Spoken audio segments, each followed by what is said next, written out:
Hello and welcome back to Sacred Vapes, channel aims to bring you the views and experiences of products in the market today, brought to you by an average vapor. Now, this week, welcome back to the pod series, ladies and gentlemen. I know it's been on a hiatus recently, and that's because I didn't have any pods.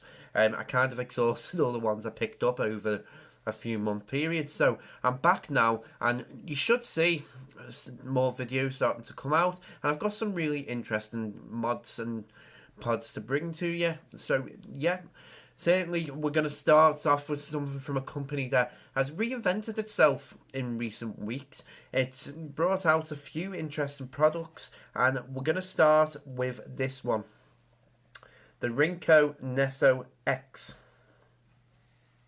Now, Rincoe, as I said in the Mechman review, they're going for a completely different outlook. You know, they were the cheaper device company on the market. You know, the Mechman, there's actually two Mechmans out. There's an actual mechanical mod style, and then there's the regulated one. And they've brought a couple pods out.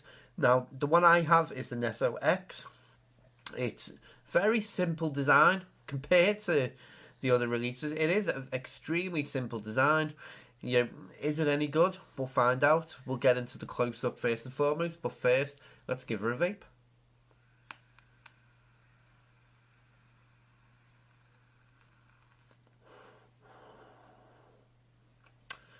Now let's drop below.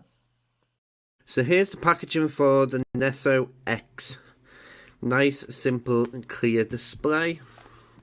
Get onto the back, you get your content, you get warning information, scratch code, and all the rest of it. Social media links that side, and your typical trademark and recycling parts on that. So we'll get her open now. When you open it up, you'll see it comes with a little pull design. So pull her out, and this is what you get. You get a little quality certificate from Rincoe. You get a little instruction booklet. And you get your pod and your mod and your USB cable. We'll get her out now. Now, it's a simple push-in design, this one. You just got to match it up to the right angle. But simple push it in. Show you. And that will flash to indicate it's connected. Now, the pod itself is a 360 mAh battery. Comes chargeable via USB port on the bottom.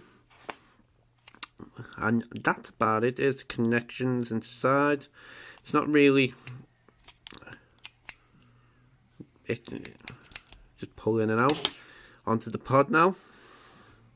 And the pod is a 1.8 mil capacity. Comes with a 1.3 resistance coil inside. You get top mouthpiece. There's your connections for the pod on the bottom, and it comes with a fill design on the side. Simply pull that out, and you'll see both sides reveal a fill hole. And that's about it. So let's take it back up top, and we'll get talking about the pod in a bit more detail. And welcome back. So, as you could see from the up close, it is a very simple kit of what you get. It is very much designed just for a plug and go type of pod system. But is it rivaling some of the other like more market leaders in this design? We'll get talking about the pros and cons of this now. And the first pro for me is going to be the fact that it's so simple. I'd say it looks completely uniform. Don't know if you can pick that up on the camera, but it is all, apart from the actual pod design that's see-through so you can see your level, it looks just all in one, which it looks absolutely fantastic in that sense. I say there's no markings, there's no buttons. You only have your little logo down there, and that's about it. You know, that's the little indicator light. Yeah, pretty much. I really like the design of this.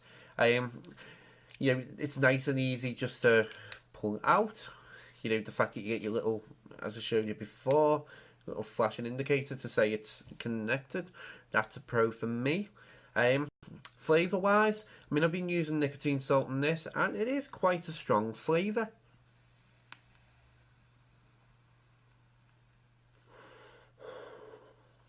And nice vapor production as well, so I'll pair them together as a pro. Yeah, really, really nice, consistent flavour. The nicotine salt seems to work well. I've found the thickness of the nicotine salt to be a little bit inconsistent in the sense of it does feel like you're forcing it through, but it does seem to work. It does seem to pull the flavour out, and yeah, really, really nice, really consistent. I've not had any dry hits from this. Charging time for this is about an hour to fully charge it via USB port, so that's a pro for me. The battery life. Now, if you're going to use this as intended, battery life will last you most of the day. I wouldn't say it's going to be a complete all-day thing. I mean, certainly not for me, but I probably use it a little bit more than what you're meant to use it. But yeah, the 360 mAh battery, it's not a bad battery. It will last most of the day, and it's nice and easy to charge, so that's not going to be an issue for you.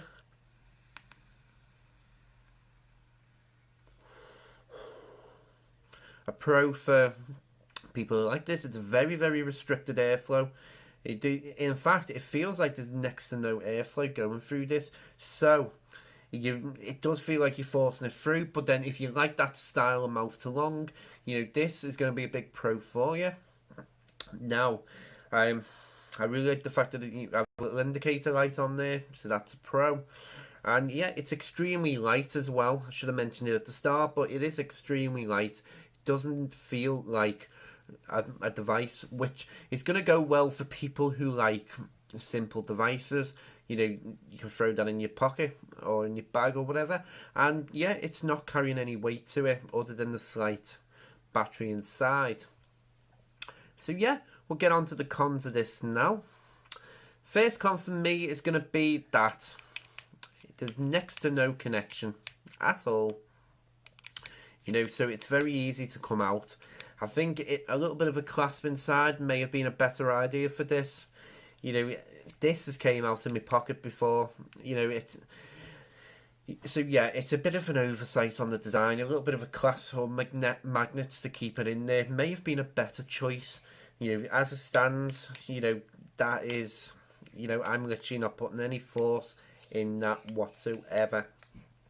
Next con for me is going to be, well, I will mention the battery again, simply because I prefer a bigger battery. I'm not too sure how much it would change the design, but yeah, I think if they'd gone for about a 500 mAh battery, that would have made it a complete all-day experience rather than most of the day if you're just taking a pull regularly as and when you need it. Next con, this fill hole design is that it does bubble up inside. I mean, even me filling this up slowly, don't know if you can see, but there is actual bubbles in there. So yeah, not a big fan of that. As I always say, it takes capacity away. So the 1.8 capacity then drops by a couple of point of a mil because it's filled the space full of a bubble. Other than that, I can't really fault anything that I've had. For me personally, the way I vape, I don't like the lack of airflow. But as I say, that's going to be subjective, because if you do want that complete restriction, you're going to like this. For me, I just felt like I was forcing the vapor through, and you have to take longer pulls just to get a proper hit, as you can see.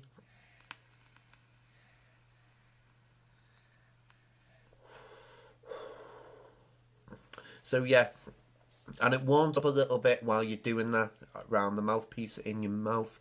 So I'm not a major fan of that either. So we'll get into the overall of this now. And overall, this isn't a bad pod. I know I've probably made it sound like it's terrible, but it's not. It performs well. I say it performs well with nicotine salts. It will last you most of the day, maybe longer depending on how much you use it. And it's really light, really compact. And yeah, for the right price, I mean, I wouldn't pay too much for something like this. Maybe around £15. Then I will say as well, sorry, a con is that you only get one pod in the box. So yeah, that's always going to be a con for me. But yeah, sorry, got a bit distracted there. Overall, it's not the worst pod system on the market. I wouldn't.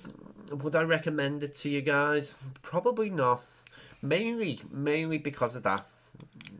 You know, I can't get away from the fact of how easy that comes out, and I think from a practical issue, that's not something you want from a pod system. You want it to be connected up until you want to change that pod, because as I say, it will come out in your pocket nice and easy, and you don't want that. So yeah, it is. It's something that if you want something that's cheap, and especially if this is cheap, then yeah, it's gonna perform well for you. But I do think there are better pods on the market. So yeah, thank you for watching. Hope you liked the video. Coming up next week, I'm gonna go with something that it's gonna be quite a flagship pod design. You'll know what I mean when you check it out. So certainly, I'm gonna have two different experiences with that. I'll explain more next week. But as I always say, thank you for watching. I really appreciate it. And if you want to see more of the pod series, just click the little eye above here, and it'll take you to the full pod series list of every pod that I've brought here so far to give you a full idea of some of the pods that are available on the market. But as I always say, stay safe.